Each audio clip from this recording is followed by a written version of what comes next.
Hello বন্ধুরা, কেমন আছো? আশা করি ভালো আছো। তো দেখো, আমি বাড়ির থেকে কুচো চিংড়ি নিয়েছি।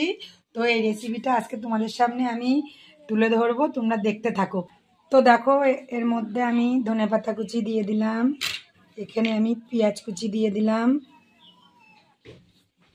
এখানে লঙ্কা কুচি আছে, লঙ্কা কুচিটা এর মধ্যে দিয়ে দেবো। তো এখানে বেসন আছে, বেসনটা দিয়ে দেবো, সবটা লাগবে না।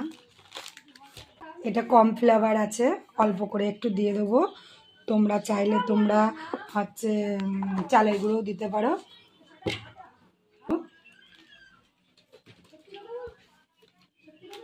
একটু লঙ্কার গুঁড়ো দিয়ে দেবো,